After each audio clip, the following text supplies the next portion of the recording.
Endi qum suvoq ham qilish shart emas, utepleniya ham qilish shart emas. Ikkalasi bitta bo'lgan shunaqangi suvoq atroq qilishda andijonlik ustakalarimiz qaranglar. Buni asosiy qo'shiladigan narsasi shunaqa mineral tosh, xuddi bazalt toshga o'xshagan narsa, xuddi shuni maydalangani. Buning ichiga shu mahsulotdan qo'shib va bundan tashqari 7 xil mahsulot qo'shilgan ekan.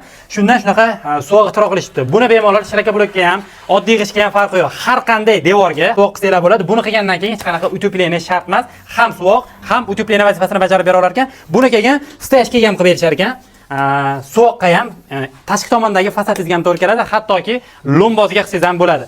Qaranglar, bu mahsulotni Andijonda, Toshkentda va Samarqandda ishlab chiqarishyapti.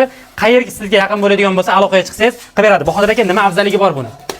Buni 3 sm, 2 metrlik beton devorda issiq ushlashi va ovoz ushlash vazifasini bajarib beradi. 3 sm-ligi 2 metrli devorda effektini bera olar ekan. Buni keyin katta domlarga ham qilsanglar bo'ladi. Quruvchi akalar va katta kotej quruvchi akalar sizlar aloqaga chiqsanglar, 1 kilosini necha pulga berasiz? 1500 so'm.